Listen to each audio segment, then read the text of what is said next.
Ahoj, vítám vás na kanále Ballistas a dneska přicházím s novinkou od firmy Gamo. Jedná se o normálně lámací vzduchovku s označením Hunter 1250 Grizzly Pro a jedná se o jednu z nejvýkonnějších lamacích vzduchovek v naší nabídce, která dosahuje výkonu až 36 joulů.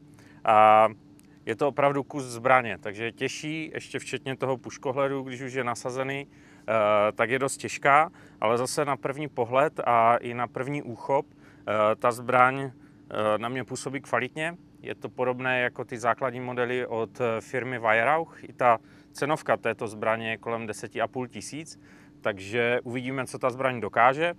Je vybavená v podstatě pneumatickým plynovým pístem, který v sobě obsahuje inertní plyn. Díky toho tam není takový velký zpětný ráz, protože když jsem slyšel, že ta zbraň má 36 joulů, tak jsem se lekl, co mi to udělá s ramenem. Opravdu ty pružinovky, když mají takové výkony, už i 25 joulů, tak mají velký zpětný ráz. Potom to při té střelbě hodně kope, rozhazuje a zároveň bolí. Určitě nedoporučuji potom, abyste ho stříleli třeba děti. A za prvé ještě s puškohledem to dítě to může potom udeřit do oka nebo do hlavy. Takže na to si dávejte pozor. Zbraň je vybavená klasický 11 mm rybinou, na kterou jsme vlastně umístili puškohled, ale je také vybavená kvalitními světlovodnými mířidly, takže si můžete vybrat, jestli si dokoupíte puškohled nebo budete střílet jenom přes mířidla. Pro to natažení, to vám ukážu potom při té střelbě, je opravdu zapotřebí větší síla. Takže pojďme se podívat, jak to střílí. Naměříme si ústěvou rychlost, jestli opravdu těch 36 joulů tam je. Tím pádem zjistíme i ten výkon a zkusíme, jak je ta zbraň přesná. Budeme střílet na 20 metrů s těma pružinovkama. Nemá to cenu, aby jsme stříleli na 50 metrů. Můžeme si to vyzkoušet, ale myslím si, že to nemá nějakou vypovídací hodnotu. Takže na 20-25 metrů doporučuji střílet s těmito zbraněmi. Takže nyní si řekneme pár technických informací o modelu Hunter 1250 Grizzly Pro. Jak jsem již říkal, jedná se o klasickou zlamovací vzduchovku. A co se týká celkových rozměrů, tak celková délka je 1310 mm, což je to jedna z těch delších zbraní. Celková váha je 3800 gramů.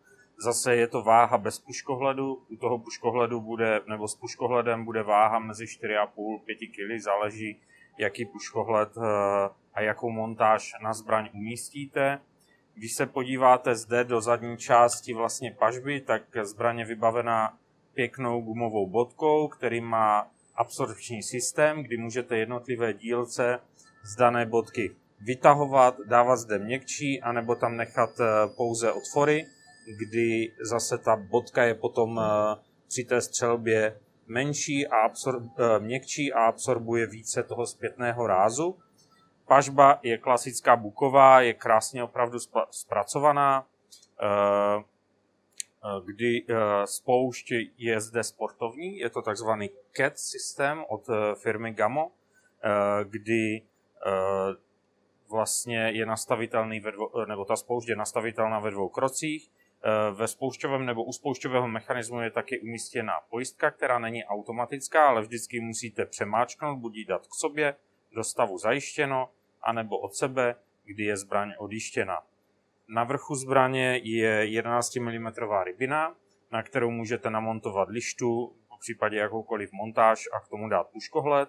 V případě, že nechcete střílet puškohledem, protože je dobré se naučit střílet i přes klasická mířidla, tak zbraň je vybavená krásnými světlovodnými mířidly, přes které se opravdu dobře dívá i při stížené viditelnosti.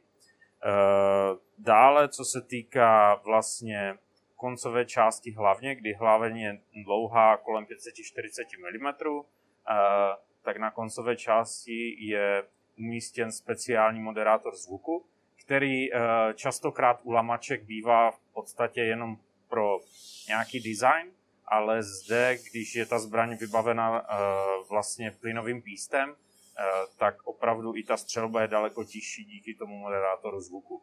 Máme to odzkoušené, ten zvuk je daleko příjemnější, není tak zvonivý. Tak co se týká technických informací o této zbraní, tak to je asi vše. Už teď vím, že se mě stane buď Sylvester Stallone, anebo něco podobného, protože natahování té zalamovací páky opravdu vyžaduje dost velkou sílu, takže s touto vzduchovkou, s lamací vzduchovkou určitě nedám 200 výstřelů nebo 150 výstřelů, to, co děláme s PCPčkama, kde to jede jedna za druhou. Tady se budeme snažit střílet na sklopné terče, což já vřele doporučuji, abyste na zahradě měli nějaký systém sklopných terčů, který je zábavný jak pro děti, tak pro dospělé. A co se týká přesnosti, ono samozřejmě i na 30, i na 50 metrů ty zbraně jsou schopné nastřílet dobré výsledky. Určitě si to někdy v budoucnu ukážeme. Teď si ukážeme střelbu na ty sklopné terče. Tak pojďme na to.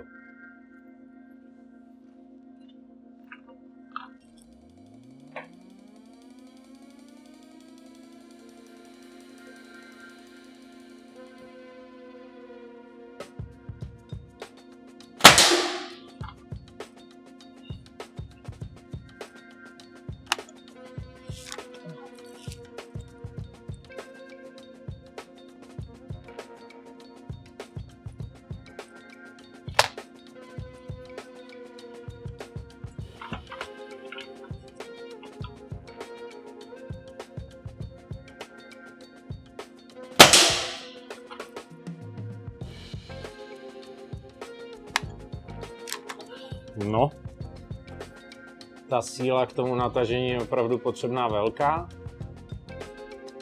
Používáme Jumbo Heavy, JSB Diabolo a střílím s oporou, protože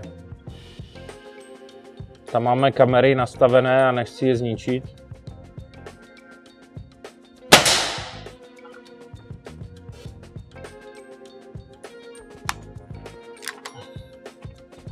A kdyby to náhodou z postoje, nebo kdybych to střílel z ruky uletělo, tak by škoda mohla být větší. Vzdálenost je někde v polovině naší střelnice, typl bych těch 20 metrů, 25 metrů.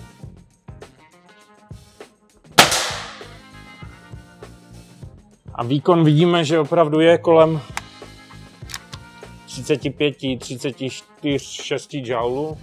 Já se spíš dívám na tu ústěvou rychlost, která na ty poměry lamacích zbraní je opravdu dobrá.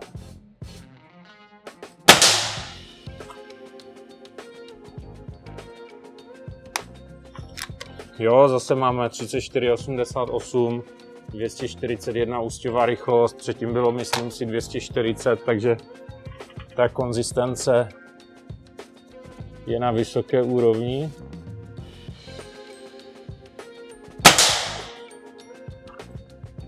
Zatím se mi daří. Samozřejmě je to s oporou, ale člověka i tak to potěší, že ty terče, že spadají jeden za druhým. Na vrchu už ty kolečka jsou celkem malé, terčíky. A poslední mi tam zbývá. Už mi začíná docházet i síla. Ono to...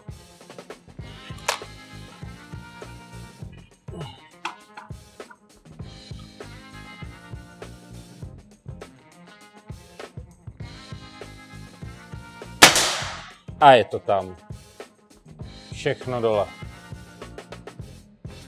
Teďka nám joule až poklesla, ale zase ústěvá rychlost 243.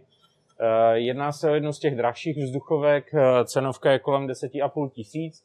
Zase, když si ji vezmete do rukou, kolik váží, jak je zpracovaná pažba, to, že to tolik nekope, pěkná spoušť, sportovní spoušť od Gamma, tak si myslím, že za tu cenu stojí.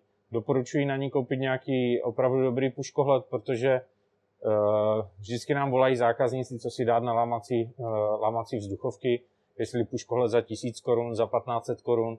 To říkám rovnou, to radši ani nekupujte, protože ten puškohled se na těch vzduchovkách většinou rozbije.